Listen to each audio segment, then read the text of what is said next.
તો મિત્રો અત્યારે ઘણા જિલ્લાઓમાં જે આઈપીએસ અધિકારીઓ છે, જે જિલ્લાના વડા, દરેક એસપી સાહેબોની બદલી કરવામાં આવી. તો એવી જ બદલી મહીસાગર જિલ્લામાં આઈપીએસ સફીન હસન, તમે બધા જાણતા જ હશો, એ સોશિયલ મીડિયામાં એ આવતા જ હોય છે અને એક્ટિવ રહેતા હોય છે. તો એ સફીન હસન પોતે મુસલમાન સમાજના હોવા છતાં એ હિન્દુત્વ પ્રત્યે ઘણો સારો પ્રેમ રાખે છે અને જે એમને કથાકાર તરીકે પણ માણસો એમને ઓળખે છે. કારણ કે આઈપીએસ સફીન હસન છે ને, એ ઘણા કથાઓ જે લોક ડાયરાઓમાં જે હિન્દુત્વ પ્રત્યેના જે ઘણી જાણકારી એમની પાસે છે અને પોતે જાણતા હોય છે.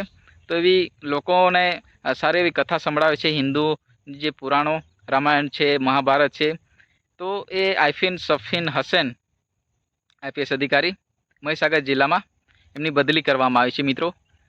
તો ત્યાંના જે આદિવાસી સમાજ દ્વારા એમને માથે જે પાઘડી બાંધીને આદિવાસીની જે રીતિ રિવાજ પ્રમાણે જે પાઘડી એમની માથે બાંધવામાં આવી અને એમનું સ્વાગત આદિવાસી સમાજ દ્વારા કરવામાં આવ્યું છે મિત્રો. તો એવો ત્યાંના લોકોનો પ્રેમ આદિવાસીનો જે આઈપીએસ સફીન હસનને મળ્યો. તો મિત્રો ત્યાં આ મહીસાગર જિલ્લામાં આઈપીએસ અધિકારી જે એસપી સાહેબની ત્યાં બદલી કરવામાં આવી છે.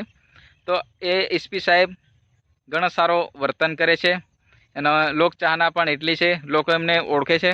કારણ કે પોતે હિન્દુ સમાજ, આપણે મુસ્લિમ સમાજનો હોવા છતાં હિન્દુ પ્રત્યે એમનો સારો એવો પ્રેમ રાખતા હોય છે. તો મિત્રો આવા અધિકારી હોય તો લોકો પણ પ્રેમ સારો એવો આપે છે. તો મિત્રો આજના ફરીમાં આ વિડીયોમાં બસ આટલું. ફરી મળીશું એક તરત બીજા વિડીયો સાથે. ત્યાં સુધી આજના વિડીયોમાં બસ આટલું.